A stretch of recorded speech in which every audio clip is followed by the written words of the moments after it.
हर हर महादेव। नमस्कार। मेरे YouTube channel श्रद्धा में आप सभी लोगों का हार्दिक स्वागत है। उम्मीद करती हूँ कि आप सभी सुखी और स्वस्थ होंगे, भगवान की भक्ति में व्यस्त होंगे। आइए जानते हैं आज इस वीडियो के माध्यम से शिव महापुराण संहिता 2 के पंचम खंड के 36वें अध्याय के बारे में, जिसमें देव दानव युद्ध के बारे में बताया गया है। व्यास जी ने सनत कुमार जी से पूछा, हे ब्रह्मपुत्र, जब भगवान शिव का संदेश लेकर दैत्यराज शंखचूड़ का वह दूत वापस अपने स्वामी शंखचूड़ के पास चला गया, तब क्या हुआ? उस दूत ने शंखचूड़ से क्या कहा? और उस दूत से सारी बातें जानने के पश्चात दैत्यराज शंखचूड़ ने क्या कहा? हे महर्षि, कृपा करके इस संबंध में मुझे सविस्तार बताइए। व्यास जी के ऐसे प्रश्न को सुनकर सनत कुमार जी बोले, हे महामुनि, उस दूत ने अपने स्वामी शंखचूड़ के पास जाकर उसे भगवान शिव से हुई सारी बातें बता दी। शिव जी की कही बातें को सुनकर शंखचूड़ और अधिक क्रोधित हो उठा और उसने अपनी विशाल दैत्य सेना को तुरंत युद्ध के लिए चलने की आज्ञा प्रदान की। दूसरी ओर भगवान शिव ने भी अपने गणों और देवताओं को युद्ध भूमि की ओर प्रस्थान करने के लिए कहा। देवताओं और दानवों दोनों की सेनाएं पूरे जोश और साहस के साथ लड़ने हेतु तत्पर होकर आगे बढ़ने लगी। दानवों की सेना में सबसे आगे शंखचूड़ था और दूसरी देव सेना में त्रिलोकीनाथ भगवान शिव सबसे आगे चल रहे थे। दोनों सेनाएं अपने स्वामियों के जय घोष के साथ आगे बढ़ रही थी। उस समय चारों ओर रणभेरियां बजने लगी थीं। कुछ ही समय पश्चात देवता और दैत्य आमने सामने थे। एक दूसरे को अपना घोर शत्रु समझकर दोनों एक दूसरे पर टूट पड़े। भयानक युद्ध होने लगा। हर ओर मार काट, चीख पुकार मची हुई थी। युद्ध का दृश्य अत्यंत हृदय विदारक था।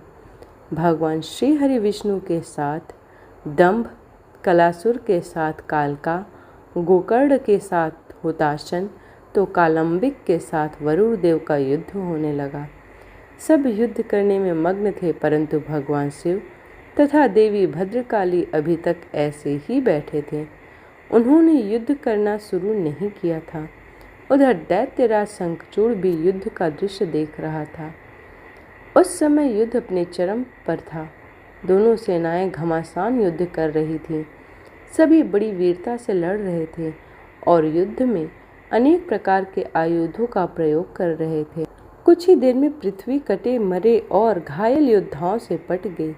इस प्रकार शिव महापुराण संहिता 2 के पंचम खंड का 36वां अध्याय समाप्त होता है।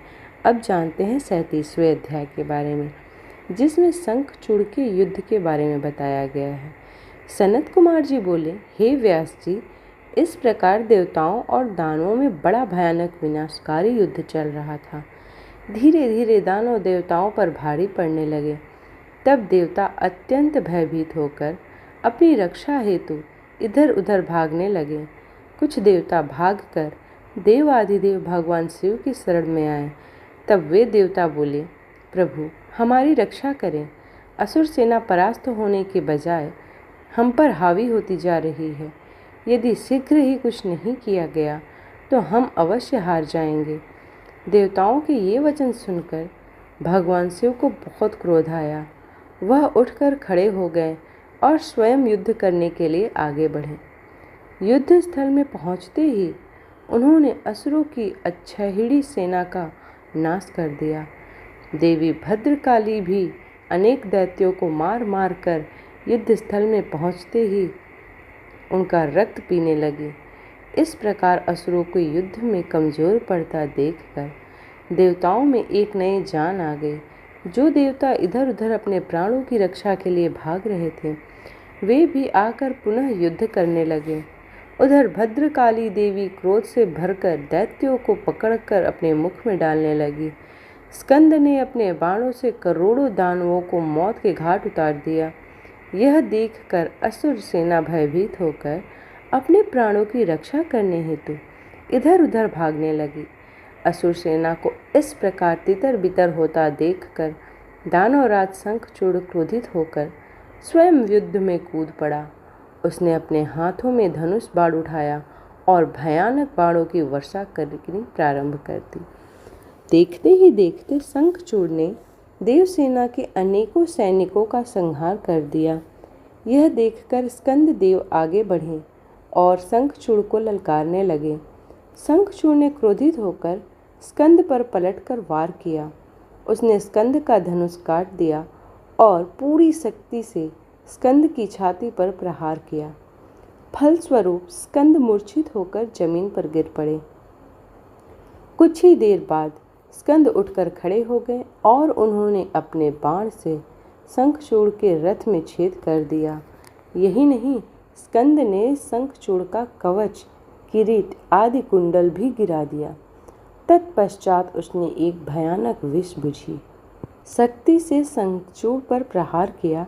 इस प्रहार से शंखचूड़ मूर्छित होकर धरती पर गिर पड़ा और काफी समय तक ऐसे ही पड़ा रहा। कुछ समय पश्चात वह ठीक होकर पुनः युद्ध करने लगा। इस बार उसने भगवान शिव के पुत्र कार्तिकेय को अपना निशाना बनाया और उस पर भयानक शक्ति का प्रहार किया, जिससे कार्तिकेय बेहोश होकर जमीन पर गिर पड़े। तब कार्तिकेय को इस प्रकार धरती पर बेहोश पड़ा हुआ देखकर देवी भद्रकाली उन्हें गोद में उठा लाईं। उनकी दशा देखकर शिव जी ने उन पर अपने कमंडल का जल छिड़का। जल छिड़कते ही कार्तिकेय फौरन उठ बैठे और पुनः युद्ध करने के लिए युद्ध चला रहे थे। यह कह पाना कठिन था कि दोनों में से कौन अधिक वीर और बलशाली है। एक दूसरे पर वे बड़े शक्तिशाली ढंग से प्रहार कर रहे थे। देवी भद्रकाली भी पुनः युद्ध में आकर दानवों का भक्षण करने लगी। इस प्रकार शिव महापुराण संहिता 2 के पंचम खंड का 37वां अध्याय भी समाप्त होता है। उम्मीद करती हूँ कि आज की ये वीडियो आप लोगों को पसंद आई हो। वीडियो पसंद आई हो तो वीडियो को लाइक करें, शेयर करें और चैनल को सब्सक्राइब करें। इसी प्रकार की भक्ति भाव और पूजा पाठ से जुड़ी हुई वीडियोस को प्राप्त करने के लिए चैनल को सब्सक्राइब करना ना भूलें। मिलते हैं अगले अध्याय में, तब तक के लिए हर हर महादेव।